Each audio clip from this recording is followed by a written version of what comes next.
వెతలు తీరును కృపలు దొరుకును సాటి లేనిది యేసుని నామం యేసునామమే మధురం మదిలో తలచిన ధన్యం యేసునామమే మధురం.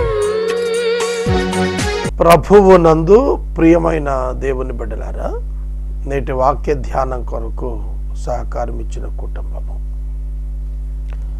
ఏలూరు బావిశెట్టివారిపేట వాస్తవ్యులు సిరికి లూధియమ్మ, wife of late Bhaskar Rao గారు, వీరి కుమారులు సురేష్, శివాజీ, నరేష్, కోడళ్ళు రాజశ్రీ, గౌరశ్రీ, మనవళ్ళు మనవరాళ్ళు గగన సింధు, సునైన, వర్షిత్. సిరికి లూధియమ్మ గారికి కుటుంబ సభ్యులకు ధన్యవాదాలు. ప్రార్థన చేసి వాక్య ధ్యానం చేసే ముందు ఒక మాట. ఈ ఛానల్లో ప్రతి ఉదయం 11:30 గంటలకు, ప్రతి రాత్రి 9:30 గంటలకు వాక్యం ప్రసారం అవుతోంది. నవంబర్ 1వ తారీఖు నాటికి బైబిల్ పూర్తి చేయటానికి ఈ 2 ప్రసంగాలు వరుసగా ధ్యానాల్లోనికి వెళుతున్నాయి. గమనింప ప్రార్థన. సహకారులు కావాలి, ఎపిసోడ్ సహకారులు కావాలి. దయచేసి ప్రార్థించమనవి. వాక్య ధ్యానం కొరకు అర్థిద్దాము. తలలో వంచండి, ప్రార్థనలో ఏకీభవించండి. మమ్మలను మిక్కిలిగా ప్రేమిస్తున్న తండ్రి, మీకు వందనాలు, స్తోత్రాలు. ప్రభు, సిరికి లూధియమ్మ గారు, వారి కుమారులు, కోడళ్ళు, మనుమళ్ళు ఇచ్చిన సహకారమును బట్టి వారిని ఆశీర్వదించండి. ప్రభువా, నన్ను ఘనపరచు వారిని నేను ఘనపరుస్తానన్నారు. ప్రభు, నిన్ను ఘనపరిచిన ఈ కుటుంబాన్ని, నిన్ను ప్రేమించిన ఈ కుటుంబాన్ని మీరు కూడా దీవించమని అడుగుతున్నాము. నవంబర్ 1 వరకు అనుదినము, ప్రతి దినము సహకారులను దయచేయమని ప్రార్థిస్తున్నాము. స్టూడియో విషయాన సంపూర్తి కొరకే అర్థిస్తున్నాము. మీ కృపా వర్షం అనుగ్రహించుము. వాక్యం చేత మాతో మాట్లాడండి. యేసు నామమున అడుగుచున్నాము తండ్రి, ఆమేన్. ప్రియమైన దేవుని బిడ్డలారా, పరిశుద్ధుడైన పౌలు గారు తిమోతి భక్తునికి వ్రాసినటువంటి 2వ పత్రిక 2వ అధ్యాయము 22వ వచనము మనం చదవాలి. ఒక దైవ సేవకుడు ఏ విధంగా ఉండాలి అంటే, తనను తాను పవిత్రపరుచుకునివాడై, తనను తాను పరిశుద్ధపరుచుకునివాడై ఉండవలెను. తనను తాను పవిత్రపరుచుకోవాలి. Set apart as holy. Set apart as holy. తనను తాను పరిశుద్ధునిగా ఉంచుకొనవలెను. తర్వాత ఎందుకు పరిశుద్ధునిగా ఉంచుకొనవలెను అనగా, యజమానుడు ఘనత కొరకు, సత్కార్యము కొరకు వాడుకొని పాత్రగా ఉండటానికి. మనలను మనము పరిశుద్ధపరచుకోవాలి. Set apart. హోలీ అనే మాటకు అర్థం ప్రత్యేకించబడుట. Not as a common man among all human. మనుషులందరూ ఎట్లుంటారో అట్లుండకూడదు. More than that. స్త్రీలలో గర్భిణీ స్త్రీ ఏ విధంగా ప్రత్యేకంగా ఉంటుంది? అందరూ చెంగు చెంగున నడుస్తూ ఉంటే ఆమె అలా నడవదు. ఎందుకంటే బిడ్డ గర్భంలో ఉంది కాబట్టి. అన్నింటిలో తను రెస్ట్రిక్ట్ అయిపోతుంది.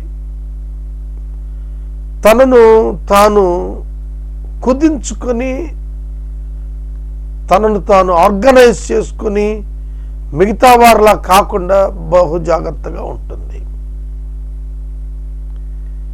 విశ్వాసి మిగతా వారి వలె అన్నింటిలో అందరి వలె ఉండ వీలు లేదు. యూనిక్నెస్ అండ్ స్పెషాలిటీ విశ్వాసి జీవితంలో కనపడాలి. అంటే ఏమిటి అర్థం? పైవేషం మార్పు కాదు, అంతరంగ మార్పు. ప్రేమ, నీతి, న్యాయము, సత్యము వీటి ప్రవాహం జీవితంలో కనపడేటట్లుగా మన జీవితాల్లో మనము పవిత్రత, పరిశుద్ధత అమలు చేసుకోవాలి. Holiness, set apart and consecration, ప్రత్యేకించబడినటువంటి జీవితం క్రైస్తవుడికి కావాలి. ఒక కార్యాలయంలో అందరూ ఎట్లా ఉన్నారు దానికంటే ఒక మెట్టు పైన నీతి, ఒక మెట్టు పైన సత్యము. కనుక భిన్నము, లోకానికి విశ్వాసి భిన్నం. A man with the divine godly values, దైవ సంబంధమైనటువంటి విలువలతో కూడినటువంటి జీవితానికి అభ్యాసం చేసుకోవాలి. అదే చెప్పాడు కదా, జట్టి అయిన వాడు పోరాడుతున్నప్పుడు నియమం ప్రకారం పోరాడాలి. He must know all the rules and regulations of the game. కనుక నీకు రూల్స్ అండ్ రెగ్యులేషన్స్ తెలియాల. మీరు డ్రైవింగ్ చేయాలంటే రోడ్డు మీద మీరు ఆర్టీఓ ఆఫీస్లో మీరు పరీక్షించబడి అనుమతించబడాలి, లైసెన్స్ ఇవ్వబడాలి. మొదట లెర్నింగ్ లైసెన్స్ ఇస్తారు నేర్చుకోవటానికి. అది 3 నెలలు ఎంత ఉంటుంది, 1 నెలకు లోపల టెస్ట్కి వెళ్ళాలి. అది ప్రాక్టికల్ టెస్ట్. మనం ఒక యార్డ్ ఉంటుంది, డ్రైవింగ్ యార్డ్. ఆ యార్డులో అన్ని సింబల్స్ ఉంటాయి, అన్ని రకాల టర్నింగ్స్ అన్నీ ఉంటాయి.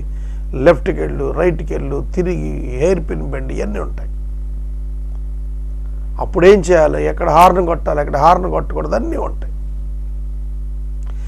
యాక్యురేట్గా టెస్ట్ చేస్తే as per the rules regulations, ఒక హారన్ బొమ్మేసి దానికి ఇంటూ పెట్టుంటే హార్న్ కొట్టకూడదని, ఒక హారన్ బొమ్మేసి ఉంటే ప్లీజ్ హార్న్ అని, 2 అడ్డగీతలు ఉంటే రైల్వే ట్రాక్ అని, అలాగే ఒక సింబల్ దానికి స్పీడ్ బ్రేకర్ హెడ్, ఎదర స్పీడ్ బ్రేకర్స్ ఉన్నాయి చూసుకో అని, హెయిర్ పిన్ బెండ్, ఇట్లా తిరిగి వంకర్ ఉంటే హెయిర్ పిన్ బెండ్. ఇవి రూల్స్ అండ్ రెగ్యులేషన్స్. రోడ్డుకి లెఫ్ట్ సైడే వెళ్ళాలి. వ్యూ మిర్రర్లో నీ వెనక వస్తుంది చూడాలి. యూ షుడ్ నాట్ ఓవర్టేక్ చేయకూడదు. అలాగే రోడ్డు మధ్యలో తిన్నటి గ్యాప్లో గీతలుంటే యూ కెన్ ఓవర్టేక్, గీత లేదంటే యూ షుడ్ నాట్ ఓవర్టేక్. కానీ ఇట్లా చాలా రూల్స్ రెగ్యులేషన్స్ ఉన్నాయి. అవేమి తెలియని వాడికల్లా లైసెన్స్ ఇస్తారు. ఏమవుతుంది అప్పుడు? ఇక్కడ కూడా ఈ గేమ్కి రూల్స్ రెగ్యులేషన్స్ తెలిసినట్టే నీ స్పిరిచువల్ లైఫ్కి నీకు చాలా విషయాలు తెలియాలి. You must understand. చాలా వివాహాలు వైఫల్యం చెందటానికి కారణం ఏంటో తెలుసా మీకు? తల్లిదండ్రులు చేసే తప్పు ఏంటంటే మా అమ్మాయికి ఒక పర్ఫెక్ట్ భార్యగా ఉండటం ఎట్లో తనకే తెలుసు అని వదిలేస్తారు. మా అబ్బాయికి పర్ఫెక్ట్ భర్త ఎట్లా ఉండాలో తెలుసు అనుకొని వాడికి ఏమీ చెప్పకుండా పెళ్లి చేసి వదిలేస్తారు అంతే. పెళ్ళి అంటే పడకే అనే ఒక భావనలో ఉన్నారు ఇవాళ ఎక్కువ శాతం ప్రజలు. కాదు, అది ఇద్దరు ఇండివిజువల్స్ యొక్క agreement life before God and with God among the church. ఎట్లా ఉండాలో వాళ్ళకి తెలియాలి కదా. అందుకని ప్రీ మ్యారిటల్ సెమినార్స్కి వాళ్ళు ఎక్స్పోజ్ కావాలి. భర్త అంటే ఏమిటి భార్యకి తెలియాలి, భార్య అంటే ఏమిటి భర్తకు తెలియాలి, పురుషుడు అంటే ఏంటి స్త్రీకి తెలియాలి, స్త్రీ అంటే ఏంటి పురుషుడికి తెలియాలి. అది మన భారతదేశంలో ఎడ్యుకేషన్ చాలా తక్కువ కదా, ఎడ్యుకేటెడ్ కూడా ఈ ఎడ్యుకేషన్ లేదు. అందుకనే ఏమవుతుంది, భార్య అంటే వంటే చేయాలా. కంప్లైంట్స్ ఏంటో తెలుసా, ఏమిటోనండి నేను వచ్చేటప్పటికి టీవీ చూస్తుంది తప్ప నన్ను పట్టించుకోదు. అసలు ఇవన్నీ కూడా very silly. If you know about the wedding, the meaning and the purpose of the marriage, you never complain against your wife or your husband about the deeds they are doing. తెలుసా మీకు, నేను ఎక్కడి నుంచి ఎక్కడికి వెళ్ళిపోతున్నాను మీకు అర్థమైందా? ఒకటి, నేను ఉదాహరణ ట్రాఫిక్ గురించి మాట్లాడాను, లైసెన్స్ గురించి. రెండు, మ్యారేజ్ గురించి మాట్లాడాను, it's also a licence. Like ఏమీ తెలియదు, ఈ గేమ్ రూల్స్ తెలియదు, పాడు తెలియదు. నేను చిన్నప్పుడు మా నాన్నగారు హై స్కూల్ హెడ్ మాస్టర్ గారు, ఆయన దగ్గర ఒక పిఈటి గారు ఉండేవారు, రంగారావు గారిని. నేనంటే ఆయనకి చాలా ఇష్టం. నన్ను ఏదో విధంగా డెవలప్ చేయాలని చెప్పి ఆయన కబడ్డీ కోచ్, ఆయన డిస్ట్రిక్ట్కి. బాబు సాగర్ నువ్వు వస్తా ఉండరా అని నన్ను ఎంకరేజ్ చేశాడు. నేను ఆరంభ సూరత్వంలో మనగాడిని, తర్వాత కంటిన్యూషన్ ఉండదు, క్లోజింగ్ ఉండదు. అట్లా మ్యూజిక్ అట్లాగే, కరాటే అట్లాగే, స్పోర్ట్స్ అట్లాగే, అన్నీ అట్లాగే, చదువు కూడా అట్లా అయిపోయింది. మ్యాన్ ఆఫ్ ఫెయిల్యూర్ నేను. సో నేను ఎందుకు చెప్తున్నానంటే, ఆయన నాకు పాపం ఒక స్కూల్ లెవెల్ సర్టిఫికెట్ ఇచ్చాడు, ఆడిన దానిలో టీంలో ఉన్నట్టుగా. నాకు వచ్చా, రూల్స్ తెలుసా, ఆ సర్టిఫికేట్ తీసుకుని నేను ఏదైనా ఉద్యోగాలు అప్పుడు ఏదైనా ఉపయోగపడద్దని ఉద్దేశంతో ఇచ్చాడేమో.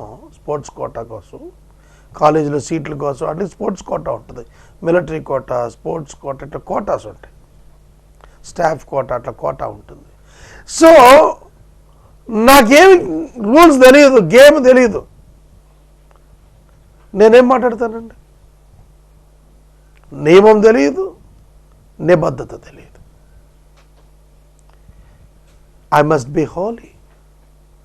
కనుక నేను ఈ వాక్యం చెబుతున్నప్పుడు, సెట్ అపార్ట్, నిన్ను నువ్వు ప్రత్యేకపరచుకో, నిన్ను నువ్వు పవిత్రపరచుకో. Sanctification programming, sanctification programming. మీ చర్చిలో మీకు ప్రతి వారం చెప్పే వాక్యంలో ఈ మాటలు ఉంటాయి. నిన్ను నీవు దిద్దుకో, సరిచేసుకో, బాగు చేసుకో. నీకు ముగ్గురు శత్రువులు ఉంటారు. ఒకటి లోకం చుట్టూతో ఉంటుంది. రెండు, సాతాను నీకు వ్యతిరేకంగా ఉంటుంది, against you. The world is around you and the Satan is against you. The third one very important, the flesh is within you and your self, your nature is within you. These threes are very great enemies. ఈ మూడింట్లో నీకు ఎక్కువ destruction తీసుకొచ్చేది నువ్వే. రోమా 7లో చెప్పింది అదే పౌలు గారు. అందుకని అంటాడు, నువ్వు పవిత్రత కాపాడుకో, పరిశుద్ధంగా ఉండటం నేర్చుకో అన్నాడు. కనుక పరిశుద్ధంగా ఉండటం అంటే ఏంటి? What is the meaning of set apart? ప్రత్యేకించుకోవటం అంటే ఏంటి? కీర్తన 1:1లో చెప్పింది అదే, సెట్ అపార్ట్. దుష్టుల నుంచి, అపహాసకుల నుంచి, పాపుల నుంచి, వాళ్ళ మార్గాల నుంచి, వాళ్ళ ఐడియాలజీ నుంచి, వాళ్ళ యొక్క ఆచారం నుంచి, వాళ్ళ యొక్క మూఢత్వం నుంచి దూరంగా వెళ్ళిపోవటం, దేవునితో గడపటం. ఒక మనిషి అద్దం ముందు నిలబడితే ముఖం సరి చేసుకుంటాడు, డ్రెస్సింగ్ సరి చేసుకుంటాడు. అద్దం ముందు నుంచోకుండా ఏం సాధ్యం అవుద్ది నీకు? ఏమీ సరి చేసుకోలేవు.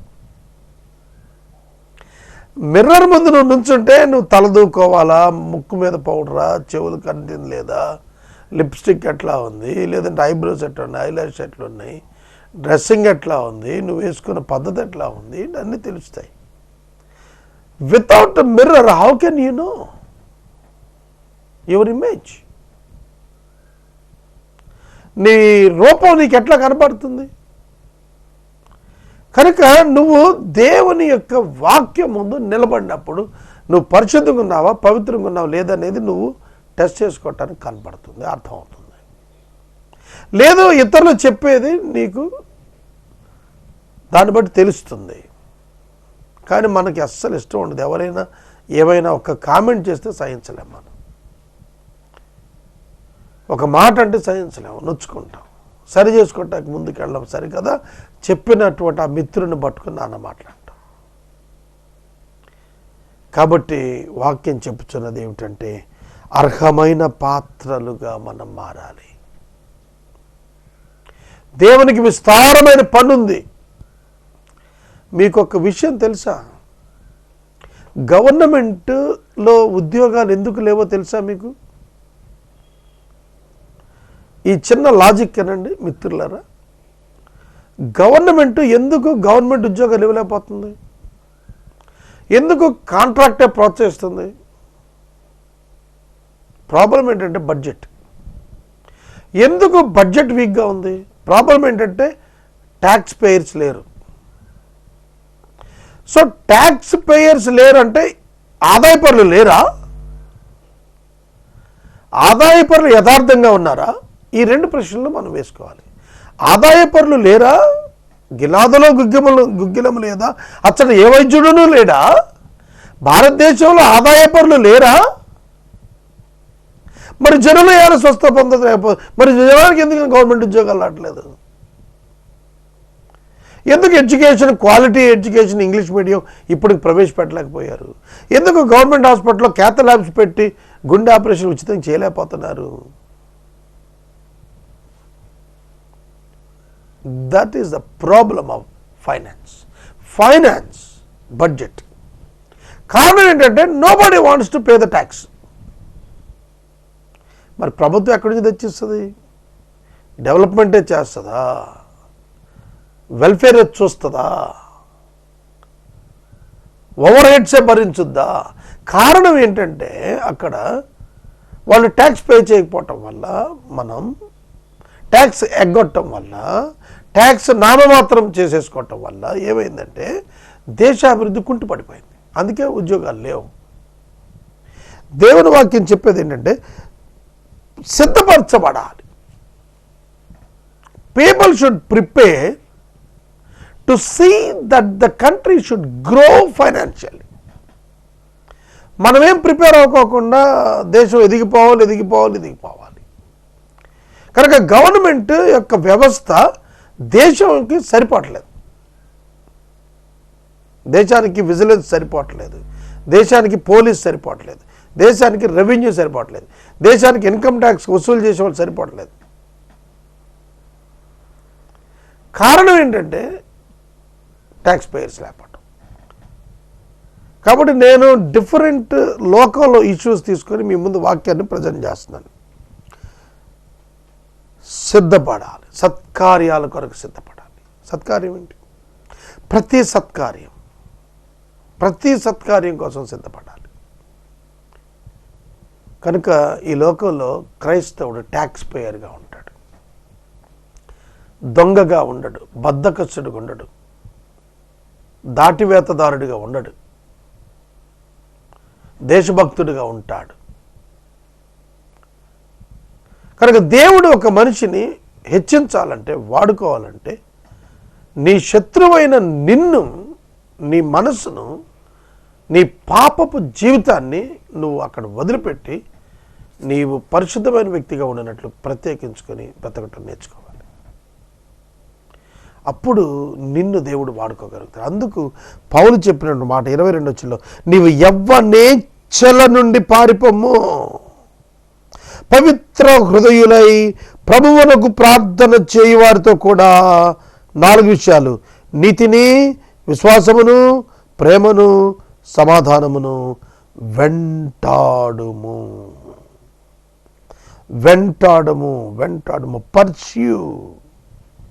పర్స్యూ వెంటబట్టం. ఫైల్ పర్స్యూ చేయాలి అంటారు. ఫైల్ పర్స్యూ చేయాలి అంటే నువ్వు ఒక అప్లికేషన్ పెట్టుకున్నావు అనుకో, దరఖాస్తు.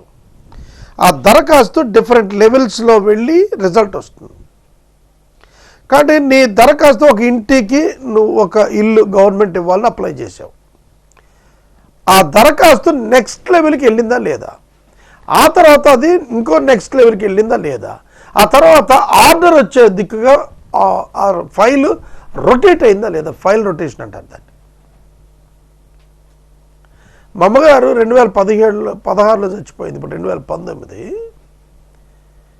మా అమ్మగారి యొక్క రీఎంబర్స్మెంట్ ఫైల్ ఇప్పుడు రొటేట్ అవ్వాలా. నన్ను అడిగాడు, పర్స్యూ చేసావా అని అడిగాడు. చేయలేదన్న. ఇక అక్కడే ఉంటుంది.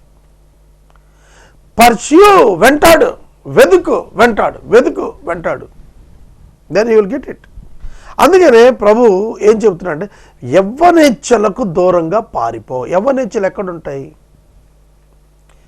యవ్వనేచ్ఛలు ఏమైనా బయట కనబడతాయా మనం దాటి దూరంగా పారిపోవటానికి? It is inside you. భావోద్రేకాలు నీలోనే ఉన్నాయి. నీవు వాటి నుంచి నిన్ను నువ్వు దూరంగా తీసుకెళ్ళాలి. వాటికి దొరకద్దు. యవ్వన ఇచ్ఛల నుండి దూరంగా పారిపోమన్నాడు.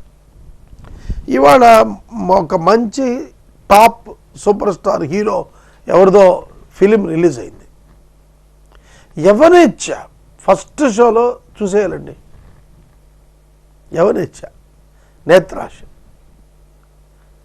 తిండిపోతుతనం, attraction towards opposite sex, time waste. ఆడపిల్లల కోసం వెనకాల పడిపోవటం, వెయిట్ చేసుకుంటూ సెంటర్స్లో నిలబడటం, గేళ్ళు చేయటం, హేళన చేయటం, యవ్వనేచ్ఛలు ఇవన్నీ కూడా.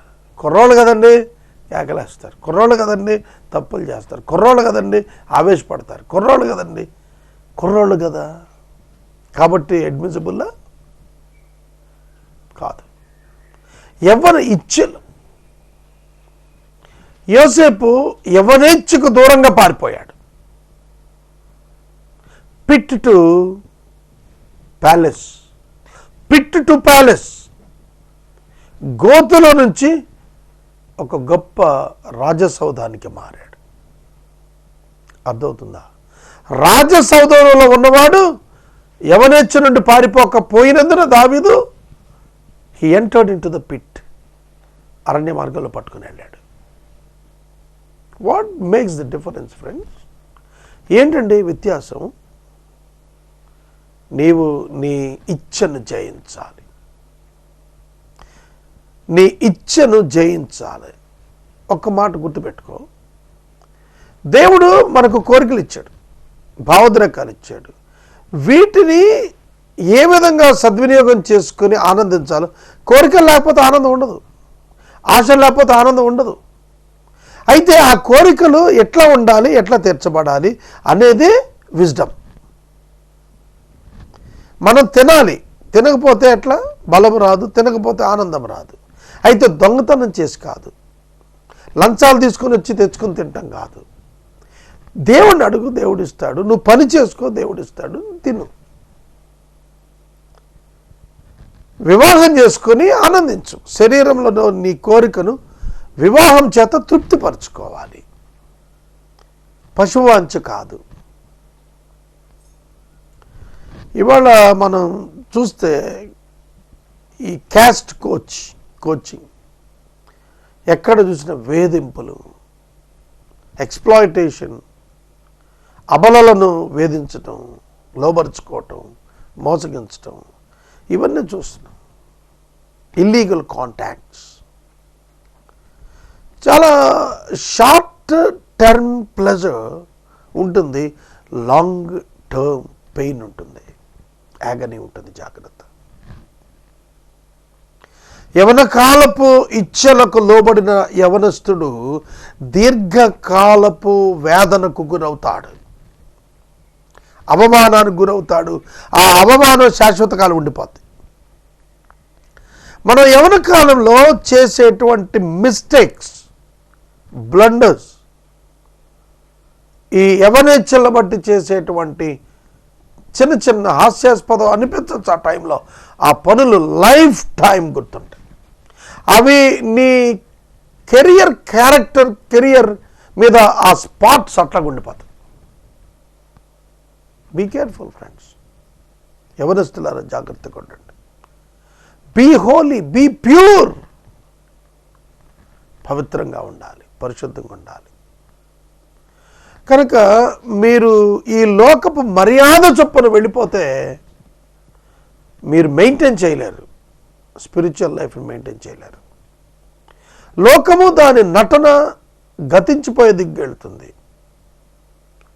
కనుక దేవుని వాక్యాన్ని అర్థం చేసుకుంటే ఒక యవనస్తుడు పవిత్ర హృదయం కలిగి ప్రభువుకు ప్రార్థన చేసే వారితో సహవాసం పెట్టుకోవాలి. మా అబ్బాయి పాడైపోవట కారణం ఇదిగోండి, ఈ పేటలో కుర్రోళ్ళంతా చెడ్డోళ్ళండి, మా ఊర్లో యవనస్తులు చెడ్డోళ్ళండి, అందుకే మా అబ్బాయి కూడా పాడైపోయాడండి. క్రైమ్ కూడా మీకు ఎలా జరుగుతుందో తెలుసా? ఆ పీపుల్ అసోసియేట్ అవుతారు. క్రైమ్ పెరిగిపోవాలంటే ఆ ప్రజలు అసోసియేట్ అవుతారు. ఈ మధ్యన రోడ్ల మీద ఒక 20-25 జంటల్ని వెహికల్ మీద వెళ్తున్న కొట్టేశారు కుర్రాళ్ళు. తీరా వాళ్ళు పట్టుకుంటే వాళ్ళకి ఒక్కోడు 19 ఏళ్ళు 20 ఏళ్ళు అన్నాయి యవనస్తులు. ఏమిట్రా అని చెప్పంటే ఒకళ్ళిద్దరిని చంపారు కూడా వాళ్ళు. ఏమిట్రా అని చెప్పి ఎంక్వైరీ చేస్తే పోలీసు వాళ్ళు చెడు అలవాట్లకు అలవాటు పడిపోయి తమ యొక్క కామ వికారాలు తీర్చుకోవటానికి వాళ్ళు ఆ డబ్బు ద్వారా ఇల్లీగల్ మనీ ద్వారా లైఫ్ లీడ్ చేయడానికి అలవాటు పడిపోయి వాళ్ళు క్రైమ్ చేశారు.